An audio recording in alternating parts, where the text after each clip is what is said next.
దానికి స్ట్రైట్గా ఉంది నేను అది పాత కూడా నేను పాత కూడా ఆంజనేయ స్వామి గుడి ఆ గుడి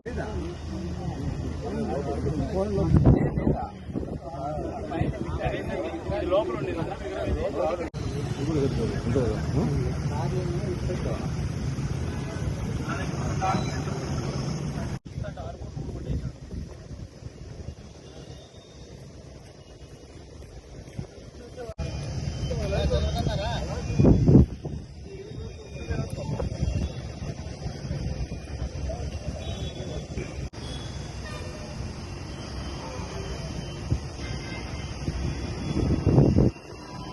లక్ష్మీ నరసింహస్వామి అంటే కదిరి పట్టణానికి ఒక ఐకాను.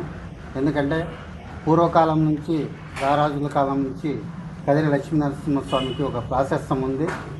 అందుకు చాలామంది రాజులు కదిరి లక్ష్మీ నరసింహస్వామికి చాలా చోట్ల ఆ కాలంలో భూములు అలాగే బంగారు వజ్రవైడూర్యాలు అన్నీ దానంగా ఇచ్చారు. అలాంటి సందర్భంలో నేను కొద్దిగా కదిరి లక్ష్మీ నరసింహస్వామి గుడికి సంబంధించి అక్కడ ఉన్న భూములకు సంబంధించి మాత్రమే మాట్లాడతాను. ఎందుకంటే కదిరి లక్ష్మీ నరసింహస్వామికి నాకు తెలిసి కదిరి టౌను కదిరి మున్సిపల్ సరౌండింగ్స్లో దాదాపు 38 ఎకరాల 51 సెంటు ఉన్నట్లు అధికారిక లెక్కలు తెలియజేస్తున్నాయి. దాంట్లో 2025-26 సంవత్సరానికి గాను టెండర్లు పిలిచారు. దానికి 1,55,000 రూపాయలు మాత్రమే టెండర్ కోట్ అయింది. ఎందుకంటే ఇప్పుడు చూసుకున్నట్లయితే మనం కదిరి మున్సిపాలిటీలో ఏ ఒక్క షాపు కానీ లేకుంటే ఒక చిన్న స్థలాన్ని కానీ బాడికి అంటే దాదాపు 10 నుంచి 50,000 రూపాయల వరకు తీసుకుంటారు. అలాంటిది ఈరోజు దేవాలయం సొమ్ము అని చెప్పేసి 38 ఎకరాల 51 సెంటుకు కూడా కేవలం 1,51,000 రూపాయలు మాత్రమే టెండర్ పాడినట్లు దాఖలాలు ఉన్నాయి. అంటే గుడి సొమ్ము అంటే అందరికీ లోకువ, గుడికి ఆదాయం రాకూడదా అని చెప్పేసి మేము కూటమి తరఫున తెలియజేసుకుంటున్నాం. అలాగే లక్ష్మీ నరసింహస్వామి గుడి చుట్టుపక్కల ఉన్నటువంటి బందలదొడ్డి అయితేనేమి, ఏటిగడ్డ ఆంజనేయ స్వామి అయితేనేమి, కదిరి చుట్టుపక్కల ఉన్నది 531 సర్వే నెంబర్ కింద అది వస్తుంది.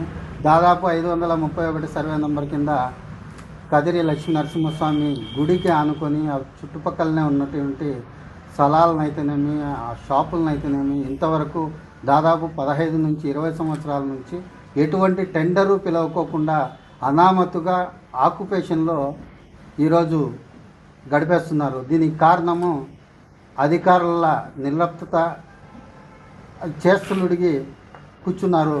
దీన్ని కంపల్సరీ మా కూటమి తరఫున పై స్థాయిలో ఎండోమెంట్ డిపార్ట్మెంట్కు తెలియజేస్తామని చెప్పి తెలియజేస్తున్నాం. ఎందుకంటే మనం ఒక్కటి గుర్తుపెట్టుకోవాలా, మనము రాజకీయాల్లో ఉన్నాం, అలాగే ప్రజాసేవల్లో ఉండేవాళ్ళు లక్ష్మీ నరసింహస్వామి గుడికి ఏదైతే ఉందో ఆదాయం సమకూర్చేటట్లు ఉండాలి. కానీ మనమందరికీ నీతులు చెప్పేసి ఈరోజు నీతులు చెప్పే పెద్ద మనుషులే గుడి స్థలాలను కబ్జాలు చేసుకొని కూర్చోవడము చాలా దారుణమని తెలియజేస్తున్నాం. ఇప్పటికైనా మించిపోయింది లేదు. గతంలో కూడా 4-5 రోజుల కిందట మేము తెలియజేయడం జరిగింది. గుడికి ఉన్న స్థలాలను కబ్జాల నుంచి విడిపించి గుడికి అప్పచెప్తే చాలా బాగుంటుంది. ఎందుకంటే గుడికి కళ్యాణ కట్ట కూడా ఎక్కడో పెట్టారు. అలాగే గుడికి పార్కింగ్ ప్లేసులు కూడా చాలా తక్కువగా ఉన్నాయి. కాబట్టి గుడికి సంబంధించి మనం వేరే ప్లేసుల కోసము వెతుకులాడుకోవాల్సిన అవసరం లేదు. గుడికి చుట్టుపక్కల ఉన్న స్థలాలను మనం కాపాడి మన కబ్జా నుంచి విడిచి గుడికి అప్పచెప్తే గుడి డెవలప్ అవుతుంది. ఎందుకంటే ఈ మధ్యకాలంలో గుడికి కర్ణాటక భక్తులు అయితేనేమి, తమిళనాడు భక్తులు అయితేనేమి, ప్రపంచ దేశాల నుంచి ఈరోజు లక్ష్మీ నరసింహస్వామి గుడి ప్రాశస్త్యం గురించి గుడిని తెలుసుకొని ఈరోజు రద్దీ కూడా చాలా వరకు పెరిగింది. కాబట్టి మరొక్కసారి మనవి చేసుకుంటున్నాం, మీరు గుడి కబ్జాలు ఎవరైతే ఆక్యుపై చేసుకున్నారో అలాంటి ఆక్యుపేషన్ నుంచి తొందరగా వైదొలిగితే మంచిది. అలాగే గుడి అధికారులకు కూడా తెలియజేస్తున్నాం, మీరు అలాంటి ఆక్యుపేషన్లో ఉన్న స్థలాలను తొందరగా విడిపించి గుడికి ఆదాయము చేకూర్చాలని చెప్పి, అలాగే టెండర్లు ఖచ్చితంగా టెండర్లు మీరు కొల్లుడయ్యి ఒక అండర్స్టాండింగ్కి వచ్చి ఏవైతే టెండర్లు ఉన్నాయో అలాంటి టెండర్లను రద్దు చేసి మళ్ళీ రీటెండర్లు పిలిచాలని చెప్పేసి మేము తెలియజేస్తాం.